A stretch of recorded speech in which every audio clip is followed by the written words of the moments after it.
Hello, everybody. This is James, and today we're going to talk about lactose intolerance, a disorder that can turn a delightful scoop of ice cream into a not so funny abdominal discomfort. Well, just imagine you are at a dinner party enjoying a delicious cheese and ice cream when suddenly your body starts sending you a series of messages asking you to reconsider your love for dairy. So let's not waste much time. Hit the subscribe button as we proceed to learn about lactose intolerance.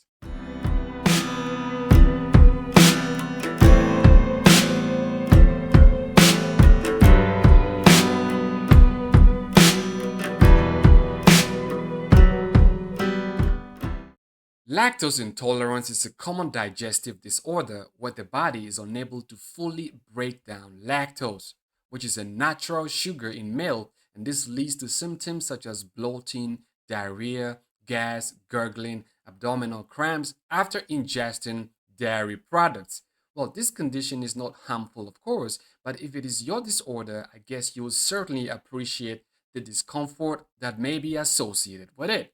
The mechanism behind this is simply due to the insufficient production of an enzyme called lactase, which is responsible for digesting lactose.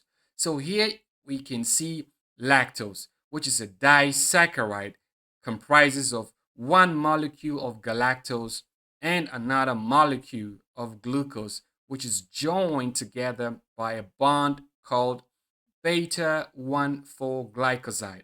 So it is the enzyme lactase, which you see right here, that hydrolyzes, in other words, breaks down the bond and then turns lactose into two simple sugars, galactose and glucose, which can then be easily absorbed into the blood. All right, so here we're looking at a smaller intestine of an individual with a normal lactase enzyme activity. In other words, a lactose persistent individual. So normally lactose comes into the smaller intestines. Now, lactase, the enzyme that is essential for breaking down lactose in the milk, is also primarily produced by the brush border cells of the smaller intestines. So this is basically the duodenum as well as the jejunum. This part releases lactase enzyme so that lactase can hydrolyze or break down lactose into two simple sugars, galactose and glucose, which is then absorbed into the bloodstream. Now, it's important to note that the high activity of lactase would prevent excessive lactose from reaching the colon. So, in this case, in a normal person who has a normal lactase activity, you would expect less lactose to enter the colon. Now, in contrast, we are looking at the smaller intestines of a lactose intolerant patient. So, lactose comes into the smaller intestines, and there is a deficient lactase production from the brush border cells. The lack of lactase would lead to lactose not being digested, so that lactose is not able to get absorbed into the bloodstream, as you can see. So there is a high lactose concentration in the lumen of the intestines. This would certainly lead to an osmotic gradient that will serve to bring the water from the interstitial space into the lumen, and this will lead to diarrhea, distension of the intestinal wall, or abdominal discomfort.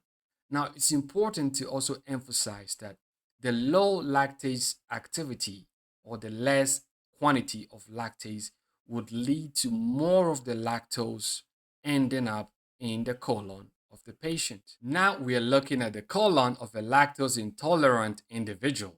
When lactose containing food reaches the colon, instead of being processed and absorbed as intended in the smaller intestines, it actually encounters some beneficial bacteria such as bifidobacteria or lactobacillus. Well, these bacteria actually interacts with the lactose that comes into the colon. Now, this leads to a fermentation process with a subsequent production of hydrogen gas, methane gas, or even lactate. This would serve to distend the intestinal wall It will lead to abdominal discomfort. It will lead to gurgling in the abdomen. The important thing to again note is that the excessive lactose in the colon would also lead to osmotic gradient that will also serve to bring water into the lumen, which would also cause diarrhea, for example. So it now seems clear that the amount of lactose that reaches the colon actually depends on the individual's lactase activity.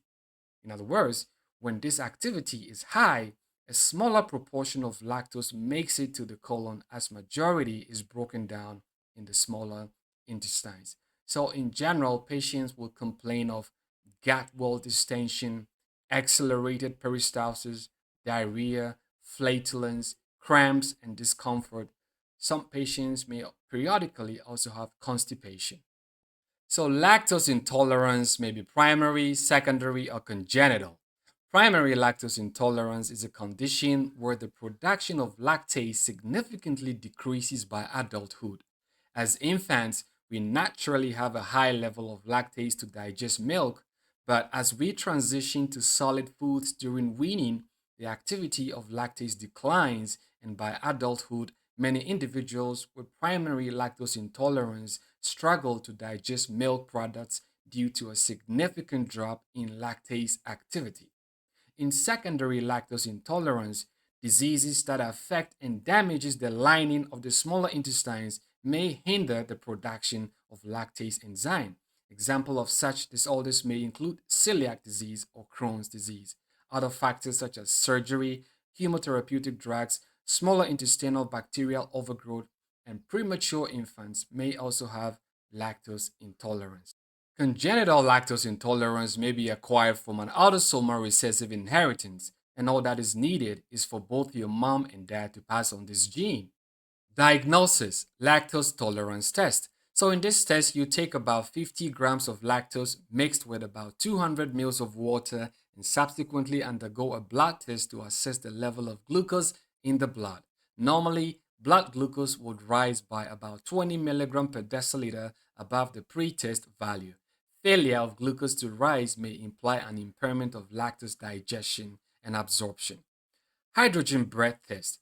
Increased exhaled hydrogen greater than 20 particles per million above baseline after the ingestion of lactose is also considered diagnostic. Hydrogen gas enters the bloodstream from the fermentation of lactose and can be traced on exhaled air.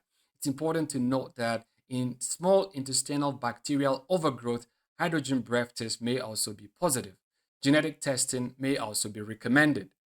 Treatment. So, lactose intolerance treatment primarily involves avoiding lactose rich foods and opting for lactose free alternatives to minimize dairy consumption. However, if you wish to continue consuming lactose, enzyme replacement therapies like lactase in the form of liquid drops, tablets, and powders can help break down lactose. Additionally, probiotics may be suggested to improve digestion and alleviate symptoms. Regarding secondary lactose intolerance, it is prudent to treat the underlying cause. Thank you, and I hope this was useful. If you enjoyed it, then hit the like button and subscribe to the channel. Bye.